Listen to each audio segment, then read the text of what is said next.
projetos e a gente foi repensando o que ficava para a exposição, de acordo com as obras que iam entrar.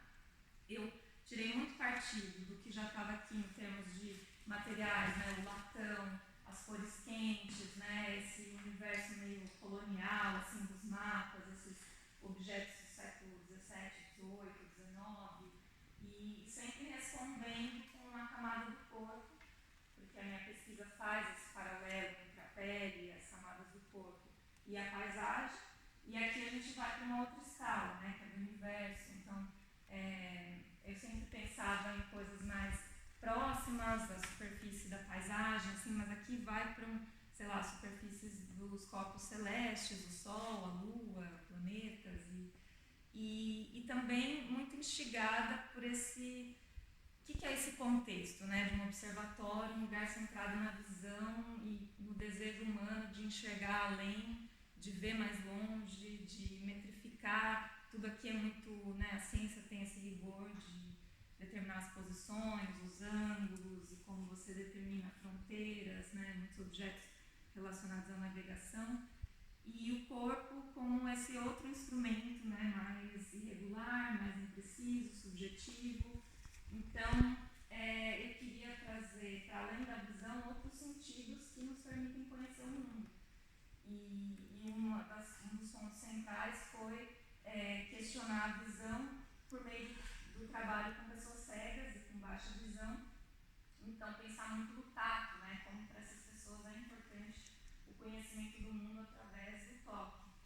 Tem muito a ver com a minha investigação também. Sou muito ligada às texturas, a essas rugosidades, né? Tudo que é textura, dobra, erosão, e como isso também é uma forma de conhecer o mundo. Então, tem peças táteis, peças sonoras. Bom, a gente pode ir percorrendo, mas só para dar um geral assim, sobre essa sala, depois a gente vai para as outras. Nesses 4 armários aqui das pontas, é uma série que eu chamei de latências meridianas. São todas placas de cera, feitas à medida do vidro, desse quadriculado do vidro, com diferentes imagens do acervo do observatório. Eles também, cada um desses 4 armários, fizeram uma seleção dos objetos, uma curadoria.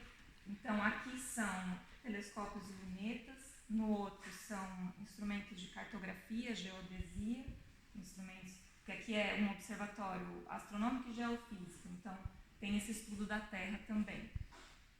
No outro são rádios e no outro telégrafos e cronógrafos.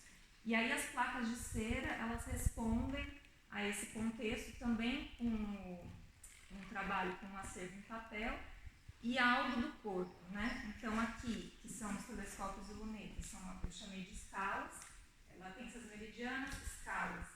Aqui são cartas celestes do século XVIII com histologia do corpo, então são imagens microscópicas do interior do corpo, diferentes partes, e sempre fazendo um paralelo, né, entre o que a imagem celeste revela e aquilo do corpo.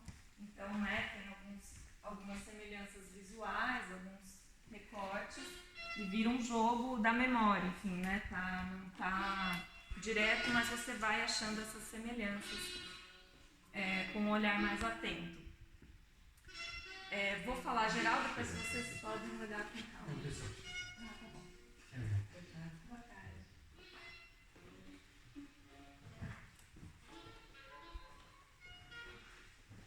Boa tarde.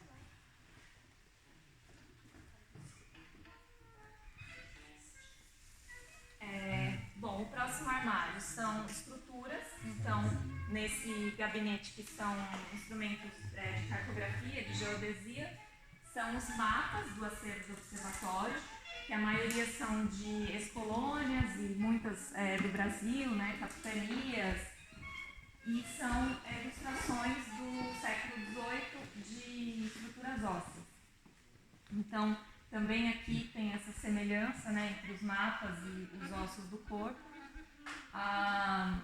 Como eu falei, né, que tem esse questionamento um pouco da visão, a cera produz essa nebulosidade, né? Assim, não é uma observação do mapa rigorosa, tradicional, em que você vê os detalhes, as linhas, Aqui, pela luz, pela superfície da cera, a rugosidade da cera é acentuada também com a luz, essa visão fica mais comprometida, né? Você tem que se aproximar e ir encontrando essas semelhanças.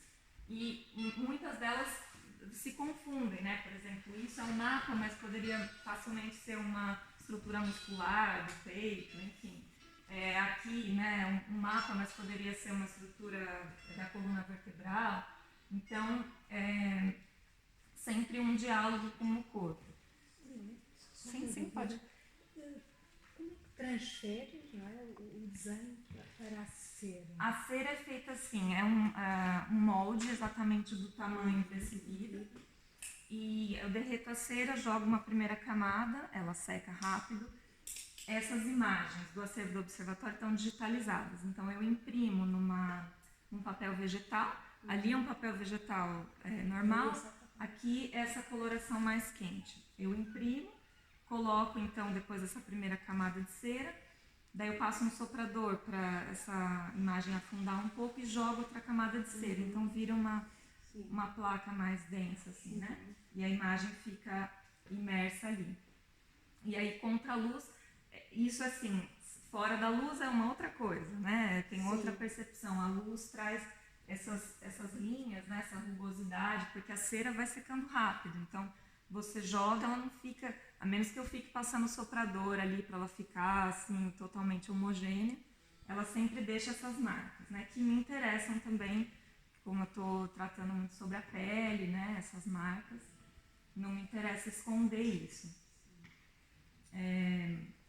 Eu vou falar aqui distante mesmo dos outros armários e depois vocês se aproximam só para a gente depois passar pelas telas. Os outros armários são conduções e inscrições. Então, aquele armário tem rádios e o outro tem telégrafos e cronógrafos. Nesse armário das conduções, eu trabalhei, além de imagens, que no caso ali são imagens do sistema nervoso humano, eu trabalhei com uma malha de cobre. Então, também é um elemento ali, não mais só a imagem, mas um corpo que se insere na cera e vai fazendo também diferentes formas. E na outra, que são as inscrições, são do acervo do observatório os magnetogramas, que são estudos do campo magnético e que produzem variações que são muito semelhantes a exames físicos do corpo, por exemplo, eletrocardiogramas, exames respiratórios, hormonais. Então, uma tradução, né, desse sistema de observação do que está acontecendo no corpo num gráfico. E um outro elemento que eu trabalhei é a limalha de ferro. Então, esse pó de ferro, nesse processo da cera, ao invés de colocar uma imagem ali depois da primeira camada, é o pó de ferro. Coloco ímãs por baixo para que a limalha crie os desenhos e joga outra camada de cera para isso fixar e congelar esse instante do desenho, né?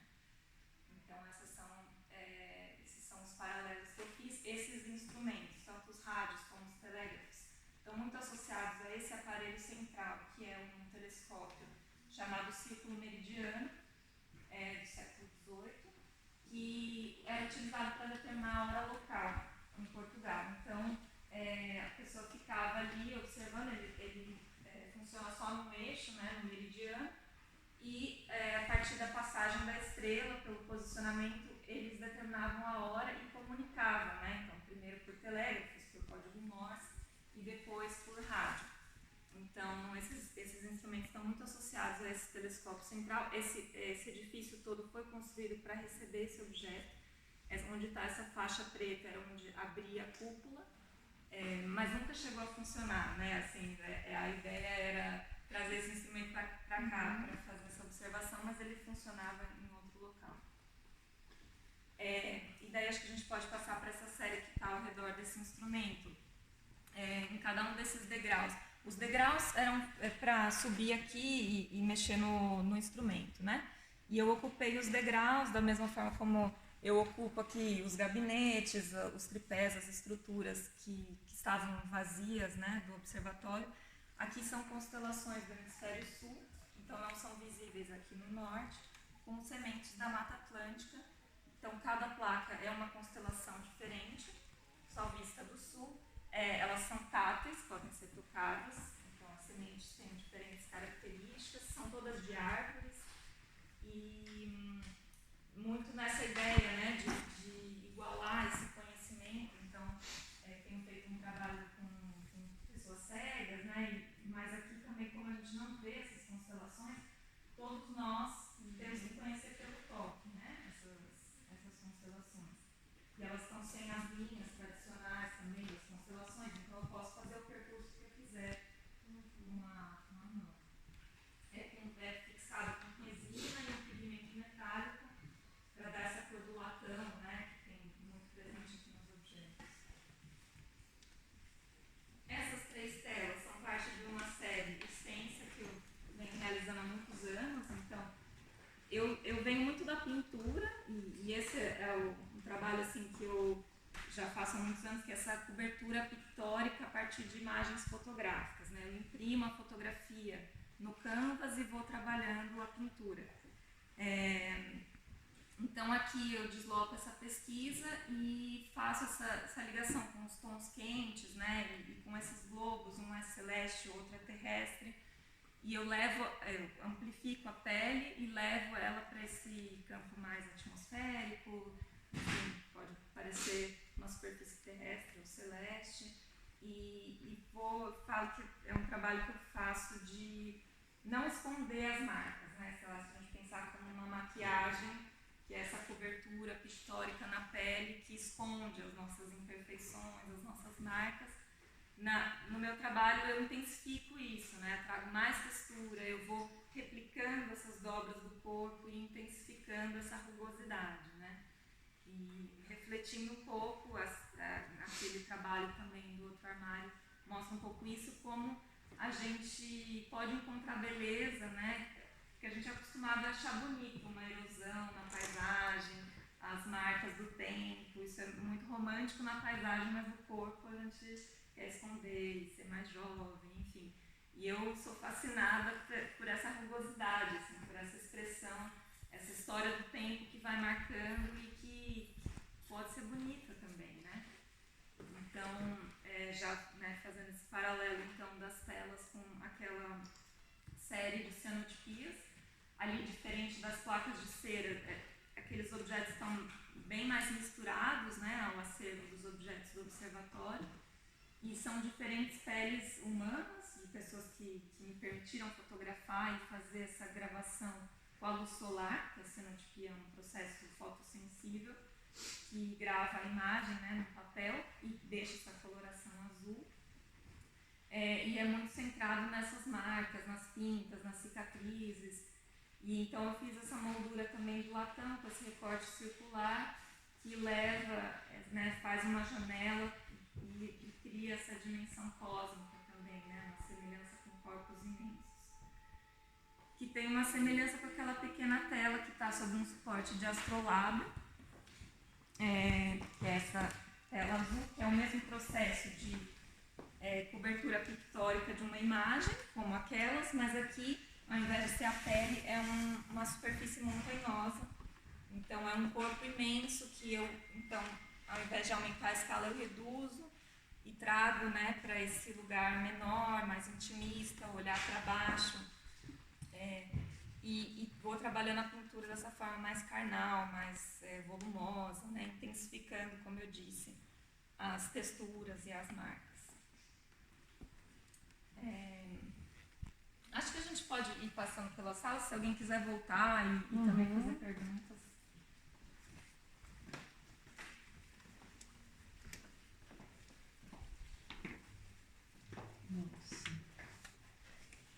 Então, como eu falei que aquele instrumento central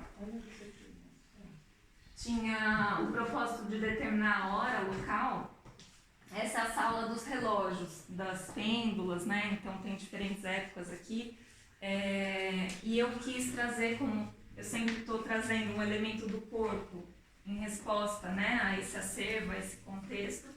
Aqui eu queria trazer o fluxo, a pulsação, né, algo do interior do corpo no diálogo com esse sistema, né? Então, é uma instalação interativa e motora que capta os nossos movimentos respiratórios e traduz num gráfico. A partir do momento que eu tiro esse fole e coloco no peito, a esteira começa a rodar e, conforme eu respiro, ela vai fazendo um desenho. Se eu ficar muito tranquila, ela vai fazer uma linha reta, e quanto mais eu mexer, porque isso aqui capta mesmo o movimento, né? E transfere o ar. É um sistema hermético que transfere daqui, por esse tubo, para uma cápsula de vidro menor ali dentro, com uma membrana flexível, por onde está apoiada essa haste, que se movimenta e faz o desenho. E assim, cada pessoa produz um desenho muito diferente. E para mim isso são paisagens, assim, eu sei que tem uma semelhança com o eletrocardiograma, assim, mas é desvendar o mecanismo e perceber como eu posso desenhar, né, com o ar. Então, posso controlar, expandir.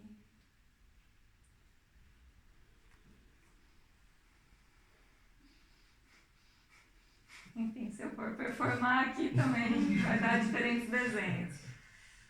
E alguém pode fazer exatamente o que eu fiz e vai sair diferente. Então, eu acho que depois vocês podem experimentar. Eu só vou terminar a visita e depois acho que a gente fica livre para brincar um pouquinho.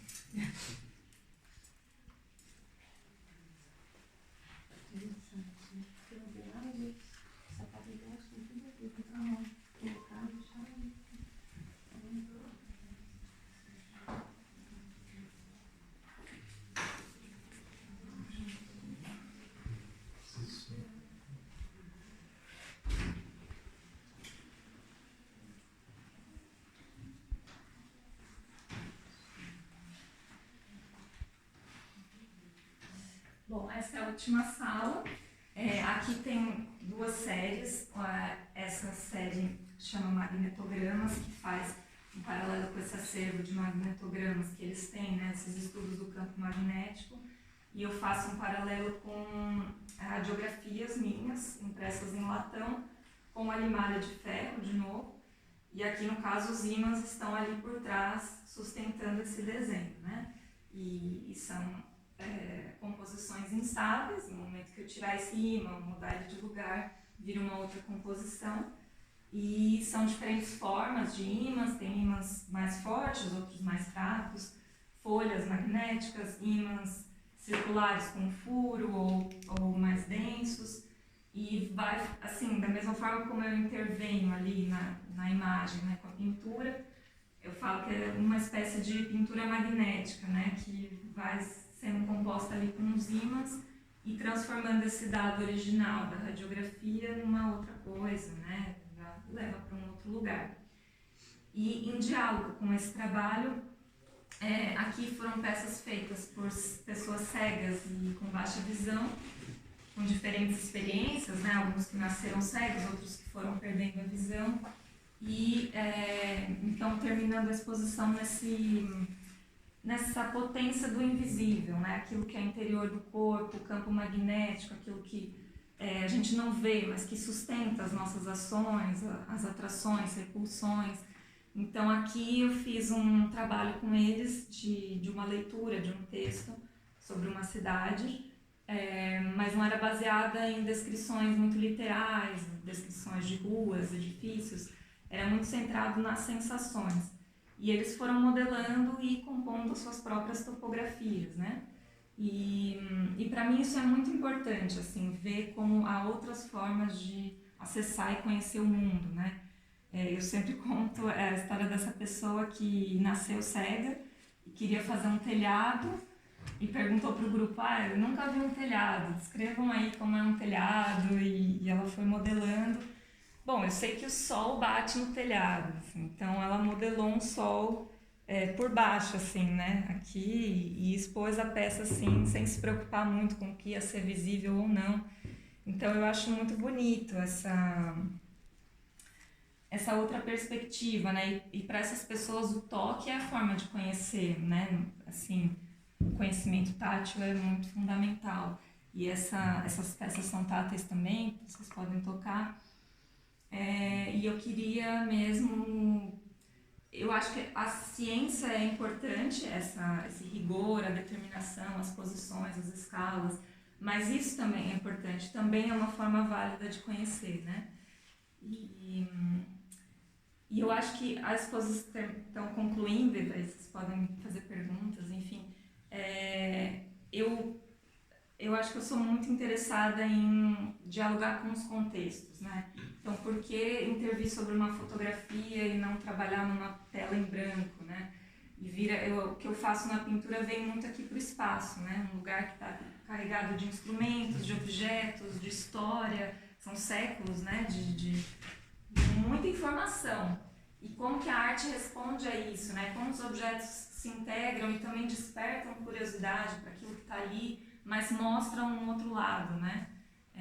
Então, mostrar essas duas potências e essa intervenção, assim, eu acho que é muito importante para mim.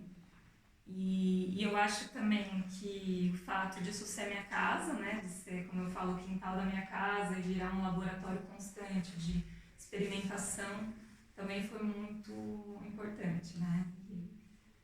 Enfim, acho que é isso. Muito bom, muito bom. Muito bom. Acho um desafio que você teve, a gente já estava um tempo juntos, e você entrar com uma exposição num lugar como esse é desafiador. Sim. É difícil, porque você vai estar com instrumentos belíssimos, de uma história, e você entrar, você está competindo com eles.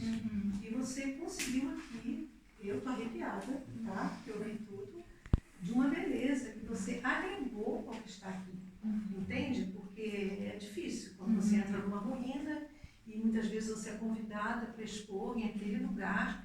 E o que você vai fazer aqui? Você corre um risco muito grande de ficar uma decoração, um acessório. Sim. E você aqui, você fez brilhantemente, você está de parabéns, estou até bem feliz. Porque uma coisa é você estar aqui e ver, presenciar, e outra coisa é você ver imagem e fotografia. Então, você está de parabéns, tenho o meu orgulho de ser sua amiga e de parabéns. Sei lá se eu falei muito. Eu queria agradecer a presença de todo mundo, o pessoal que veio de Lisboa para cá, muito importante para mim, assim, a presença de vocês. É um projeto muito especial, assim mesmo, e estou muito feliz de ter vocês aqui. Obrigada pela Bienal, pelo Jorge estar aqui. Nós que agradecemos. Pela parceria. Eu queria fazer uma pergunta. Qual foi a maior dificuldade de resolver esse trabalho convivendo com outras peças? Né? Que ao mesmo tempo parece um patrimônio intocado, que deve ser assim, muito preservado em todos os sentidos. Eu acho que tinha essa pressão assim, da responsabilidade de estar num lugar tão importante. E eu acho que a luz foi um desafio muito particular, porque a luz, isso aqui sem essa luz seria outra coisa, né? Só que a luz, ela também destaca coisas né, tem essa hierarquia, assim, tem uma coisa de, olha pra cá, né, olha isso aqui, essa cor quente, essas escolhas, e eu tinha muito receio de ofuscar os objetos científicos, sabe? E eu não queria isso, eu queria um diálogo e queria mostrar como aquilo me despertou para criar algo, né, em relação. E como aquilo é inspirador, então não queria ofuscar. Então, por exemplo, as placas de cera, elas tapam alguns dos vidros, né? Então tinha essa insegurança, assim, será que eu estou escondendo, eu estou impondo, estou chegando de uma forma agressiva? Porque meu trabalho é muito isso, é interferir, é esconder coisas e ressaltar outras. Mas eu acho que aí é uma reflexão, assim, que eu fui fazendo de que não é esconder no sentido de anular, na verdade despertar a curiosidade, né? A partir do momento que eu coloco algo ali na frente, eu quero ver o que está ali por trás, né? O que está aqui? Ou deixa eu ver isso em diálogo com isso, né? Ou essa confusão, né? O fato de eu trabalhar com os materiais que estão presentes aqui e de muitos momentos as pessoas perguntarem, isso aqui é obra ou é do acervo? Isso é muito interessante, porque você acaba olhando os objetos científicos também com um olhar artístico. Você está aberto a olhar tudo aquilo como interesse. Então, eu acho que foi isso, assim, um processo de questionar o tempo todo, de trabalhar com a equipe, e teve isso também, como o museu era fechado, não tinha muita visitação, eles também quiseram aproveitar esse momento de abertura, de destaque da exposição, para ressaltar os objetos, né? Então é um diálogo ali, né? De uma troca. Tu há pouco falaste que houve também uma curadoria, não é? Da parte, curadoria da exposição, da Cristiana Tejo, mas da parte dos objetos científicos, não é? A equipa do próprio museu fez alterações de forma a fazer um diálogo também com as tuas peças, houve alteração dos instrumentos que normalmente estão na sala, é? Sim, porque estava muito mais cheio de objetos e que não tinham propriamente um fio condutor. Tinha, claro, tem relações, tem épocas semelhantes, mas eles também queriam pensar assim, tipo, como a gente conta a história desse objeto imponente que está ali, que é o telescópio, né? E como a gente organiza os objetos que estão relacionados, os acessórios desse instrumento. Então eu acho que foi muito bom nesse sentido, que foi deu impulso. É ótimo, não é? Porque por norma da experiência que tenho, este tipo de instituições científicas não estão abertas a receber exposições, mas nem sempre estão abertas a que se calhar se coloca a possibilidade de fazer qualquer alteração, de jogar uma exposição de arte contemporânea com um acervo. E saber isso é ótimo. E eu senti que está tendo muito mais visitas aqui, né? E por ter os objetos artísticos, até estava contando assim que um dia eu estava fotografando, então ia ser uma visita do observatório, mais exclusiva, assim. E eu sempre ouvi alguma pergunta assim, mas e esse objeto aqui? Esse objeto é da artista. E daí eles explicavam, esse objeto aqui também é da artista. Então, assim, virou uma fusão assim muito rica, porque as pessoas vêm para conhecer os objetos e acabam acessando arte. É um público que talvez não frequente muito, né, museus, exposições de arte contemporânea, e tá aqui, assim, muito bom. Tanto que eles querem, por exemplo, ficar com as luzes nos armários, né? Eles viram a diferença que foi, que estava uma luz fria espalhada, eles falam, nossa, o latão, né, ganha uma vida, assim, com essa cor quente.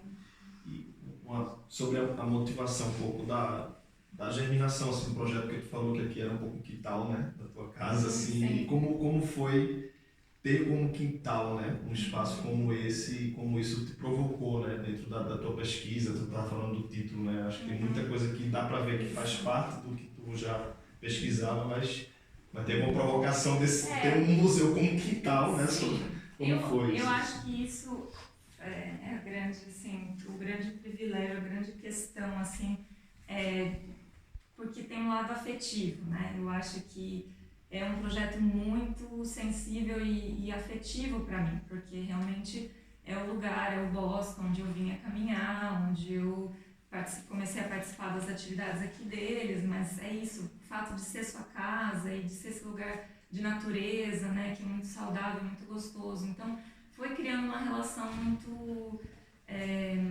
próxima, sensível, e então foi criando um carinho do tipo, gente, olha esse acervo, olha essa história, e pouca gente conhece, pouca gente que mora aqui do lado, assim, vizinhos aqui do bairro nunca entraram aqui.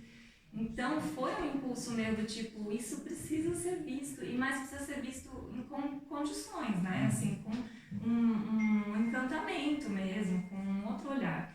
Então eu acho que isso também foi muito especial, o fato de eles terem cedido um espaço de ateliê para eu produzir, e essa convivência. Daí também a seguir a gente vai ver o filme, e tem a família que mora aqui há 30 anos, do lado do ateliê, e cria essa relação de família. Então, assim, eu acho que o Samir até brinca, eles são um patrimônio aqui do observatório, porque eles cuidam do portão, do estacionamento, da horta, do terreno. Tem tanta coisa aqui, tanta camada, assim, que me faz me sentir em casa, né? E a gente, por estar longe do Brasil, de ter esses elementos tão caros para nós, né? Da natureza, o clima, o calor, a família, e poder fazer isso aqui. Então, por isso que eu queria, assim, os trópicos são porosos, sabe? A gente pode trazer algo dos trópicos para cá. Eu encontro algo do Brasil aqui também, nas comunidades que a gente cria, né? Nesses laços afetivos. Então tem mais do que um diálogo mesmo com a ciência, acho que tem uma camada assim mesmo muito íntima, muito desse background, assim, desses bastidores que é ter a minha casa aqui, né? O afeto. O afeta. Então, se vocês quiserem me vendo alguma coisa com mais calma, eu talvez vou lá no... Falta 10 minutos para o filme, vou indo lá preparar as coisas. Em que lugar que é?